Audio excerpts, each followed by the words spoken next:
Okay, welcome back to Reimagine. Here we are, in this sort of almost mid-year conference now, 2021. So much going on in this space, such market growth, such network development. It's been a running theme, I think, of this conference to say that, the economy of the crypto space and the blockchain world as a whole is growing and diversifying. The ecosystem is diversifying, something I've said a lot and I like to keep saying. And it's something that really interests me. And I think interests you guys as well out there in the audience. So with that in mind, my next two guests, we have got a double header for you now. We've got both co-founders, that's Brandon Iles and Evan Kuo of Ampleforth. One of the more interesting and, dare I say, unique projects in a space that's highly saturated with projects claiming to be two of those two things. Ampleforth, it's a fascinating idea, so much to go on. We've seen them speak, some of them before, but let's get stuck in. So firstly, without further ado, Brandon, Evan, thank you so much for being with us. Thank you so much for having us. Real quick, for those of you who don't know what Ampleforth is, it's a cryptocurrency built on Ethereum, not unlike Bitcoin, except for it can be used to denominate stable contracts. So it accepts as an input a price exchange rate, and based on that input, the number of units in your wallet actually increases or decreases such that price remains approximately close to $2019. And what this allows us to do is to denominate stable contracts. It's useful for the same reason a stable coin might be useful, except for it's not at risk of failure by traditional market forces, and it doesn't rely on centralized custodians. Now, I want to delve straight in, and for people who need to understand a little bit more about how Ampleforth works, I mean, you guys have done plenty of interviews about that. You can check out, there's great literature on your website, not to mention Reimagine. You Evan, did an interview with my colleague Yona back in November, sort of breaking down the fundamentals. So I think we can move past that and just say assume knowledge for some, and for those that haven't, go ahead. We'll chuck some links in. You can go and they can all go and do their own research. Sure. So I want to hit on an interesting point right here. You guys denominated, as you just pointed out, in 2019 US dollar. Do you know off the top of your heads what 2019 US dollar is in 2021 US dollar? You know where we're at now in terms of that inflationary change? About 1.033. Okay. One 2019 dollar is approximately 1.033 2021 dollars. So why, we've spent the last several months here in this space talking about, so much about the risks of inflation. We've got trillions of dollars being spent, in the US at the moment on all sorts of aid and stimulus. There's another $6 trillion of packages proposed by the Biden administration at the moment. Why is that number not higher? Why are we not seeing that inflation skyrocket yet?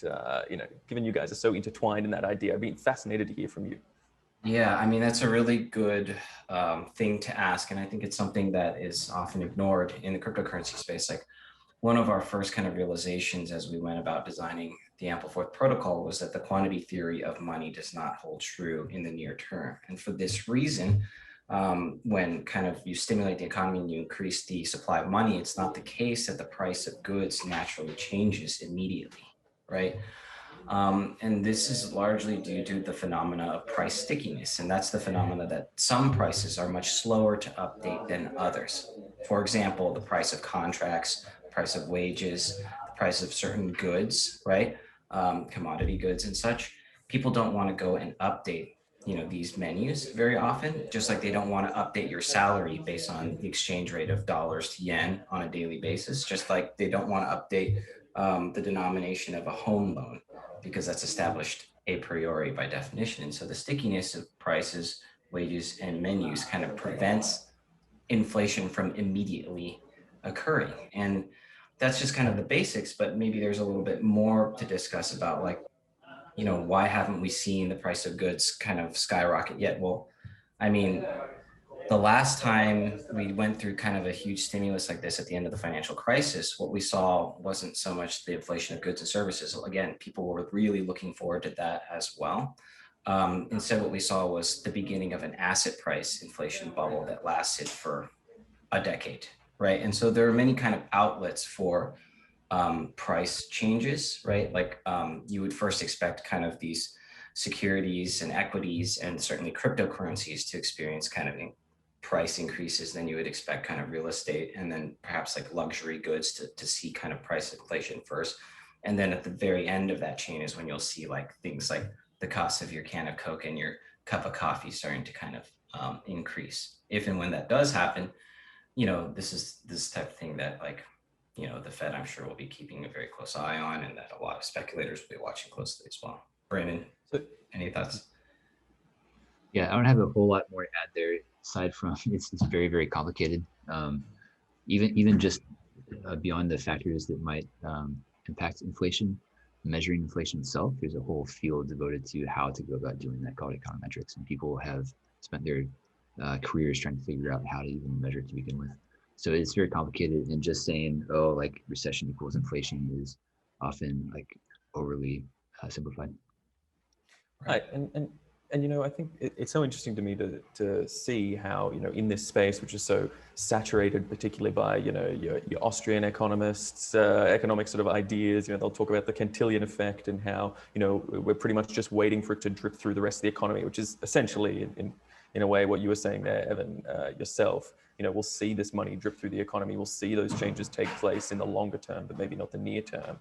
But, I guess I wonder, if we're looking out, we're projecting out, let's bring Ampleforth into this conversation. You guys are looking to get past that stickiness, get past that sort of inelasticness of money, at least in terms of the currency itself, but maybe not in terms of people's mental attitudes. Or do you think, and let's project out here, let's say, all your dreams come true and Ampleforth becomes the global, unit of account and monetary exchange. I see your eyes lighting up there, Evan. Don't get too excited. It hasn't happened yet. But, if it does, are we going to get past this? Are we going to see that elasticity taking place in real time? Are we going to see those changes happening in real time and be more true representations within the economy? Right. I mean, that's a good question. I think that, Ample is an elastic currency, but I would think that we would embrace stickiness in general. So, I mean, this price stickiness there's a difference between the concept of a unit of account that gives meaning to prices, costs, balance sheets, and so on, right? Like we could just, pick a number and say like the 2019 CPI adjusted dollar, let's let that be our unit of account, but we'll settle in gold. We'll settle in 2021 dollars. We'll settle in ETH. We'll settle in Bitcoin, right? There's a difference between that concept of a unit of account and the use of an actual currency to denominate things as a unit of account. So when we use things like the US dollar in denominating kind of contracts, goods, services, taxes, that's where it inherits its kind of shock absorbent qualities. The stickiness of menus and wages actually gives rise to that. It's what makes kind of monetary policy possible. And the way I kind of like to tell people this is like, we ask like, why is USDC stable? Well, it's stable because it's collateralized by a bunch of dollars, right? Well, why are dollars stable, near-term stable, I mean? Well, because dollars are used as a unit of account. They're actually used to denominate goods and services. It's actually the stickiness that comes from the use of the dollar as a unit of account that creates this kind of near-term stability. It's not these open operations in the marketplace or the management of the float, right? As you see right now, when we increase the money supply, that doesn't reflect itself in actual near-term price changes because of the stickiness. So we definitely want stickiness. We want people to be using Amples to denominate contracts as they might if we are to be successfully voted onto AVE, right? You'll see finally debt denomination occur with a completely non-collateralized asset, and that will actually propagate the stickiness of contracts into the asset itself. And that's something that I'm very excited about. And I know that Brandon is as well. I don't really see this as like a matter of getting past Keynesian economics and into an era of pure, nice and clean Austrian economics. I think that reality is not likely at all, right? I think what we have established here in the history of economics, as far as that kind of nominal rigidity, is a phenomena that exists. It's why we're able to stimulate ourselves out of recessions. It's what makes things like modern monetary theory reasonable things to grab onto for economists and today. Without that, that I don't think that any of those kind of concepts really hold water. Brandon, anything to add? Yeah, I think aside from the mechanical inputs that might determine inflation, the psychological aspect is also very important and can't be ignored either. So, I mean, the expectation of stability also itself leads to some amount of stability. So say USDC has been trading within, 1 cent of $1 for the last 2 years, and then it happens to be slightly higher. People are going to trade based off of that, which will just reinforce its kind of return back to its stable point. We can also have people with an expectation of continued inflation too, and we've seen this through history. I think Brazil is a really interesting example where they introduced one of the first virtual currencies, the Brazilian real, because the economy is going through such rapid inflation for so long that people expected prices to change every day, because everyone in the grocery store, they just got in the habit every day, update the prices. So even though they were taking actions to sort of mitigate that, it wasn't impacting it because people were sticking to this inflation metric. And the way they were able to get around that was by introducing this virtual currency on top that people used to denominate. And then every day they just updated the conversion rate between the virtual currency and the old one until they were able to just switch entirely to the new one, the real. And so the psychological impact is also highly, highly important. I think that's also going into play in crypto as well. It's one of the big reasons why so many cryptocurrencies are correlated with each other, right? So if, the last year, whenever Bitcoin goes up, if Litecoin goes up, then when Bitcoin goes up tomorrow, traders are going to trade based off of that, and it's just going to reinforce that same behavior again. At the end of the day, it's until the machines take over, it's all in our heads, and we're all going to come back, as you say, to that stickiness, to that idea, and to those mental holds that we all hold on to. If our loaf of bread's $2, it's very hard for us to think of it as $6, I guess, the next day. All right, but so let's get beyond the sort of heavy economics. Let's sort of delve a little bit more into something that's really fascinating me at the moment, because we're seeing such a growth in crypto markets as a whole. Now, you guys had your sort of your big boom, your big hype rush in the sun, around middle of last year, at least on the public facing. I mean, obviously, you guys can tell me more on the back end than I know there. But just looking, where the value of Ample got all the way up to around $4. Based on your rebasing mechanisms, and now you've sort of reached back towards that stability that you guys strive for, the network strives for, getting closer, tighter into that band. But looking at the network as a whole, how do you feel about the strength of it? How do you feel about the development of it? Do you feel it's keeping pace with the crypto market? Do you think that there's a riding the coattails, or, as I know is a big part of your guys' mission, to separate yourselves from the sort of machinations of the crypto markets? Has that managed to be achieved successfully? Talk us a little bit about that. Yeah, I mean, I'd say that when we launched the cryptocurrency, we sought to create something that was less correlated with Bitcoin than other digital assets, because we felt the space needed a little bit of diversification. And we wanted to create an asset that could be useful as a building block for an alternative financial ecosystem. So something that could be used for contract denomination, at least long-term contract denomination. And I would say on both those fronts, Ampleforth is really kind of succeeding by our original intent. And so we are less correlated with Bitcoin than other cryptocurrencies. And that is something that kind of we looked at a little bit more deeply after launch, along with Gauntlet Network. We did this kind of analysis, and then it's reflected in some of these rolling correlations as well. And so that met our expectations, but also largely, if you kind of zoom out, price really has returned to target. And we saw a lot of these forks, we saw these modifications that came along the way. Brandon and I call it the attack of the clones, right?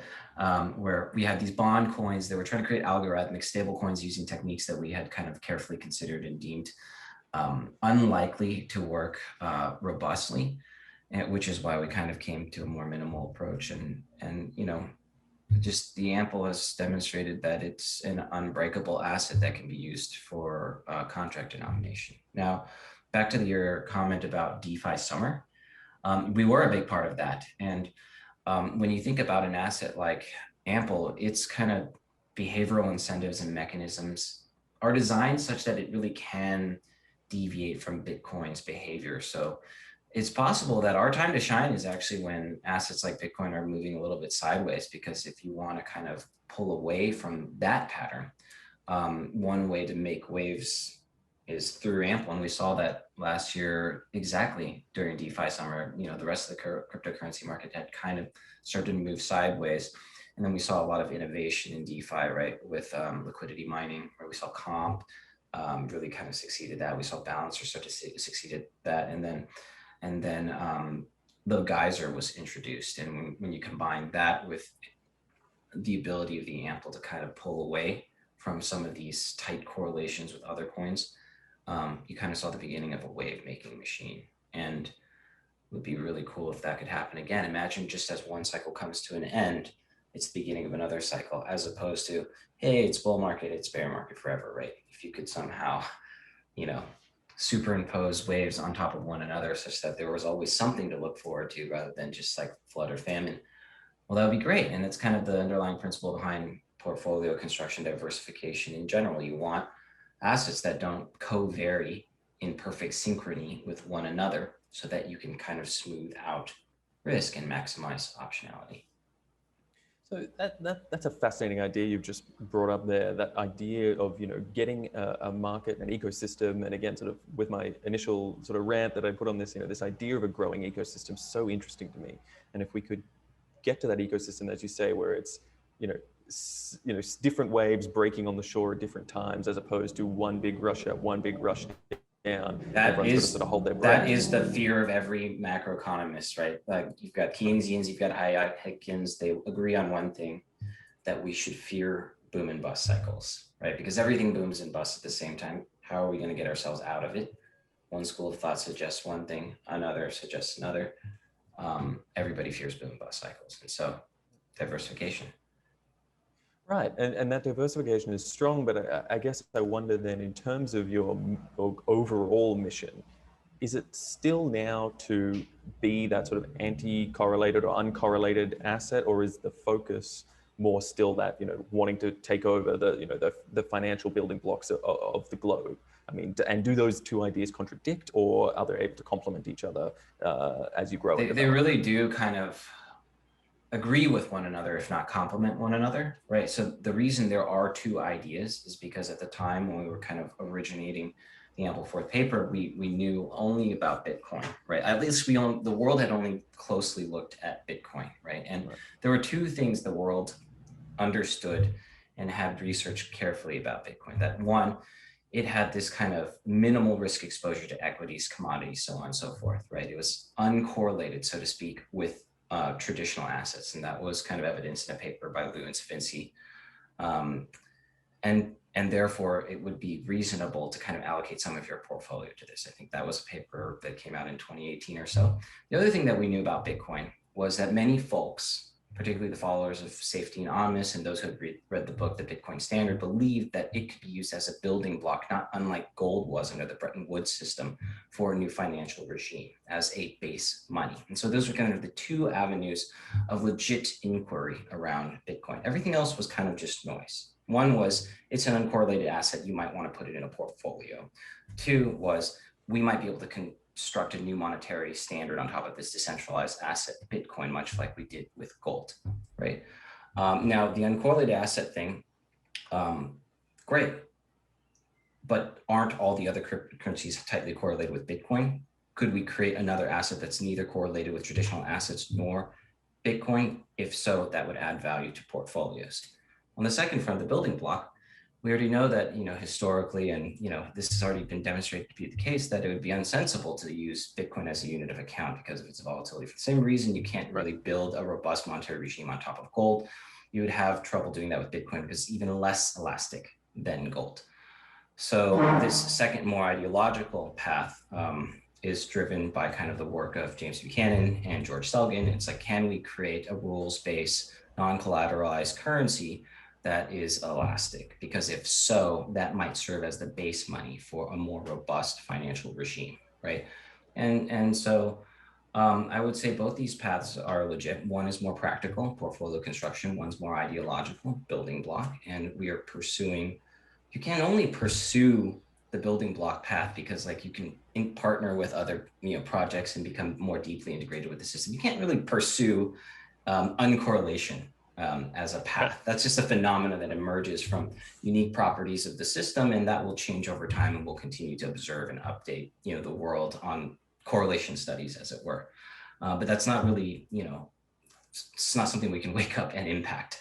Right. It's just, and I will just add that there's a very big difference between anti-correlation and uncorrelation. Right. So something that is counter-cyclical as an indicator would be anti-correlated, where when Bitcoin goes up, something goes down. Uncorrelated is just kind of low correlation numbers. Right. It's neither guaranteed to go up when Bitcoin goes up or go down when Bitcoin goes down. It's orthogonal. Right. Brandon, any thoughts to add on this point? Yeah, I guess, yeah, more along the lines of the ideological approach of building a primitive that can be the base of a safer, more resilient financial system. I think that's still, something that we aspire to do. And I think once Ample is first available on borrowing and lending platforms, we'll be able to see that for real, like people actually using it. Just to make this a little bit more concrete, because we've been kind of abstract so far. So like imagine I borrowed 1 Bitcoin from you to be paid back a year from now, right? A year goes by, the value of that Bitcoin could be 3 times higher than it was before, right? Which is not out of the realm of what we've seen recently. So as a borrower, that means that I'm on the hook for potentially 3 times more than I thought I'd be, right? A lot more than I thought I'd be. Most likely, I put that Bitcoin to work in some fashion. So if I'm not able to pay back my debt, then I default, and then you as a lender, you will likely default on your obligations too. So you get this sort of cascading effect. Whereas with Ample, if I were to borrow say 100 Ample, a year goes by, I know that I'll pay back still just 100 Ample plus interest, which is roughly 100 2019 US dollars. And so this is even if Ample grew threefold, that would still be your debt obligation. So no matter what happens to the overall Ample supply, my debt obligation is safe and predictable, right? And so every layer of the stack, if that's more safe and more predictable, then ideally we get into fewer situations like the financial crisis that we saw, a decade ago. So I want to touch on a point that you made there, Evan, regarding, you can't achieve sort of uncorrelated status sort of through active hard work. This is something that sort of needs to happen often in an unguided fashion, it needs to happen organically in and of its own. And I think while, obviously the simplicity of the Ample network, and its simple premises, and it's, one of those things everyone loves to talk about, it's actually easier to explain on a technical level than it is on a conceptual level. And I think that's very appealing to a lot of people. But there is an element that you guys have received criticism in the past for, which is the extensive allocation to the internal team, to the ecosystem, to the treasury, to these elements that don't necessarily get it out into the wider world, which some have argued prevents it from being able to be so uncorrelated, because there is so much control of the network, fundamentally tied back to the team, to the founders, to Ampleforth, and so on, that limits its potential to be truly uncorrelated and to get that sort of uncorrelated status that Bitcoin initially had when it was comparing, as say, to conventional markets. And where does that stand? Do you grant that criticism any salt, and sort of where do you see that moving forward? Right. I would just go ahead and say that the distribution of ownership actually has very little to do with, correlations, right? So I think that Bitcoin is less correlated with traditional assets because it has no direct connection to traditional indicators of consumption and production. It doesn't borrow money. It doesn't have cash flow statements like right? PE ratios or trailing revenues, right? It doesn't have operational costs that might be affected by sanctions and stuff like that.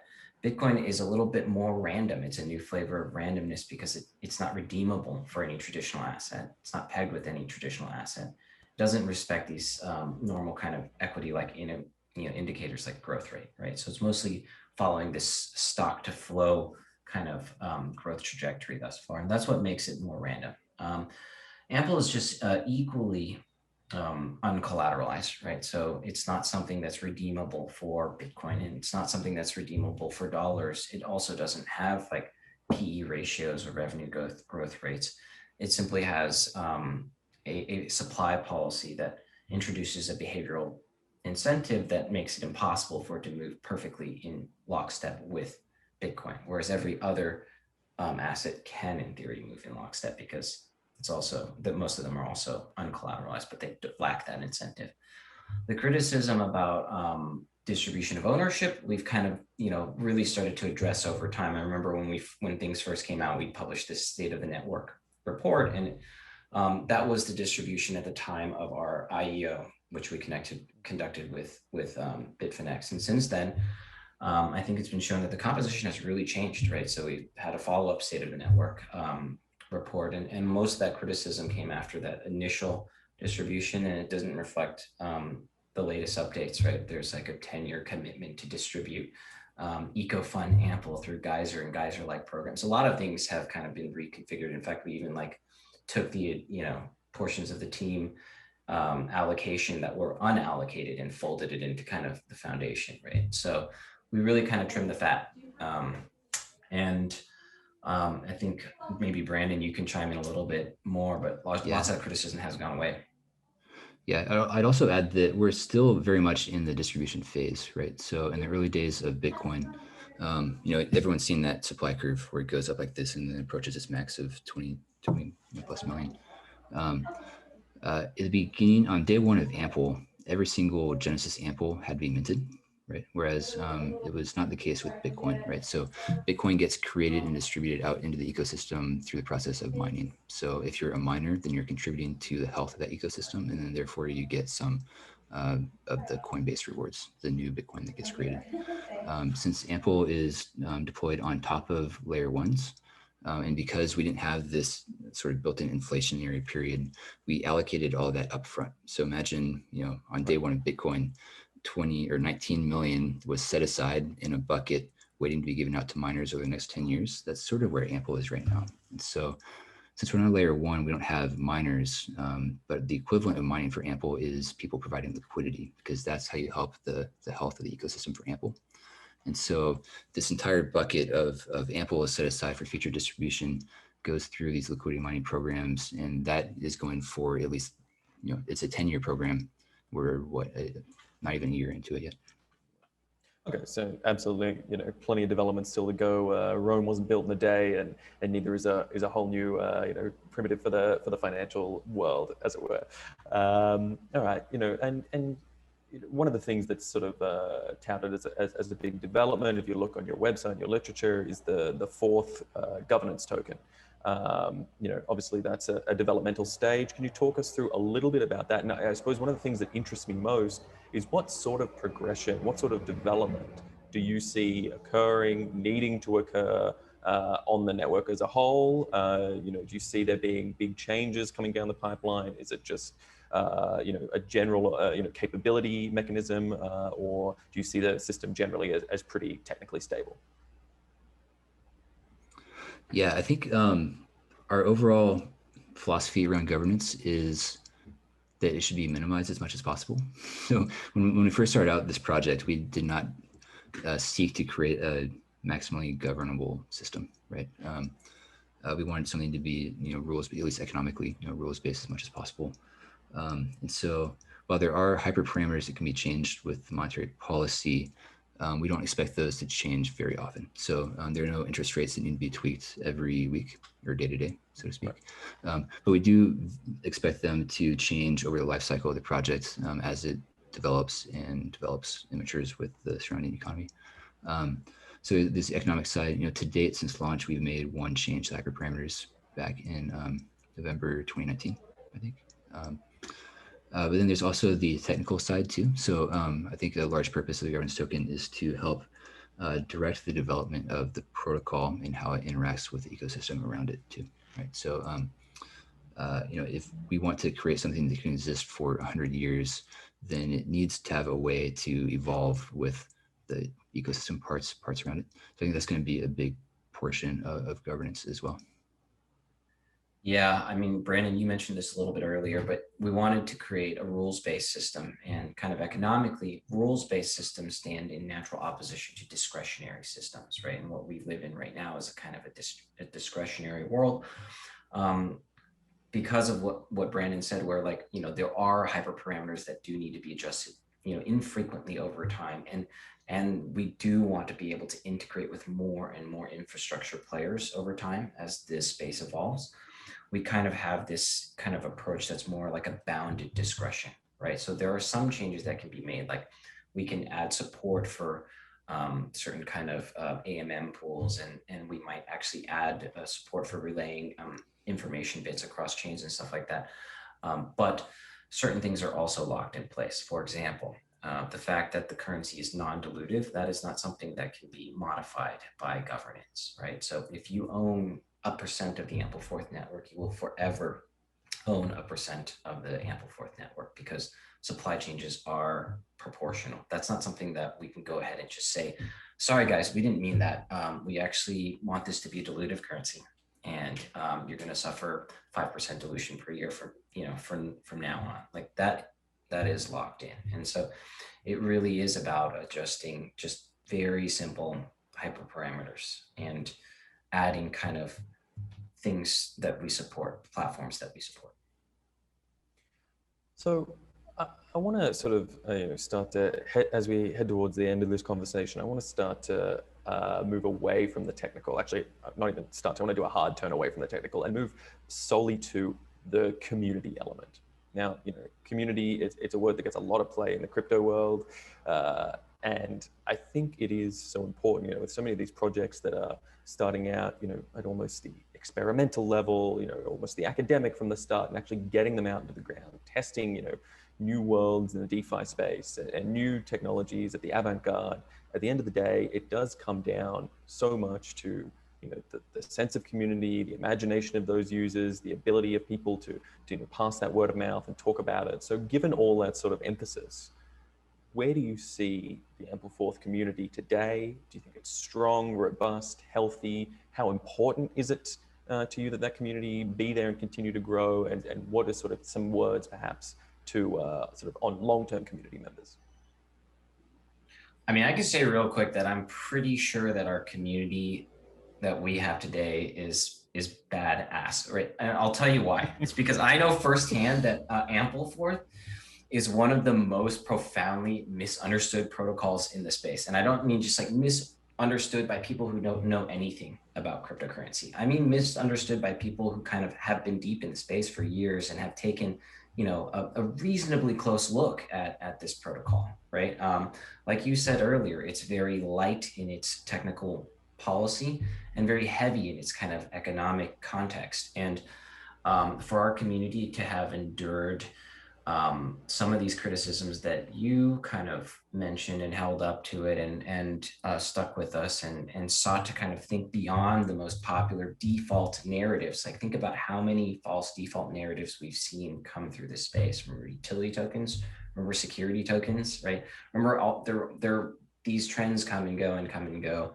And for our community to be able to kind of see through that and stick with us is a really, really tall ask, and it does speak to kind of longevity of some of these holders. And they have been endlessly creative in their ability to communicate what I would consider to be really, really complex concepts in kind of a humorous way. Yeah, I mean, you guys face, just sort of researching ahead of this conversation, there is some dark criticism that comes up online, against you guys. People are comparing you to BitConnect, and it's all a huge Ponzi and the whole thing. I mean, there is some vitriol that comes out there, and we never did anything to them, right? Right. It's like Bitcoin level, yeah. So I mean, it's just interesting to me because that sort of hate, that sort of passion, tends to do one or two things. It tends to either sort of galvanize a community of ardent followers and sort of say, hold on, this criticism's unfair, let's push back, or Exactly. or it causes the crumble, depending on the value, I guess, of the project and the true belief that people feel. So interesting to say, as you started out, that feel you got some of the most badass people, because yeah, they seem to be fighting a tough fight out there. They're fighting a hard fight, and I can tell you that, like, I've been on a number of interviewers where the interviewer came at me with really, really awful assumptions, and the assumption of ill will, right? Directed directly at me, and after the interview, then apologized to me, right? That's how wrong they had it. They just thought we were something we're not. And it's not for anything that we said either. So, I mean, I really kind of respect our community, because it just takes a lot of fortitude to stand up to that kind of ignorance.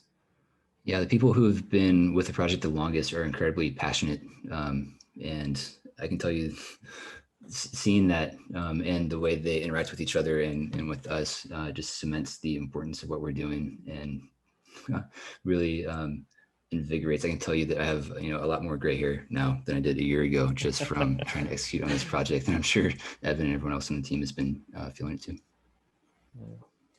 All right. Well, I don't think there's any more important factor in any crypto project that we can go out on than the community itself. So I think we'll end it on there. I always like to give you guys the last word. Anything else you'd like to say? Any last points you'd like to make before we wrap today? Claim your Forth tokens. So if you haven't yet, right, we want the broadest distribution possible. So, I mean, if you interacted with the Ample ecosystem in any way, shape, or form, then you're eligible to that is, if you've interacted on chain with the Ample ecosystem, then you're eligible to claim Forth tokens and participate in governance. Yeah, claim Forth tokens. Look into geysers if you want to participate in the ecosystem, and maybe read some economics. Economics existed from before 2009, and there's a lot of great ideas from history that maybe we should be collectively aware of, as a community. What? Before 2009? There was a world before 2009? Who knew? Who knew? I thought it all started there. We started in the middle of a financial crisis. That's it. All right. Gentlemen, I want to thank you so much for taking the time to talk to me, talk to us today as well. Our audience always appreciates being able to delve deep into these, interesting projects that, bring something new and fresh to the space. And that's something that fascinates so much. I look forward to talking to you gentlemen again in the not too distant future, and checking in the next iteration, seeing what developments have come along the way. Brandon, Evan, thanks so much for talking to us today. And for those watching, make sure you keep going. So much good content throughout the rest of the conference.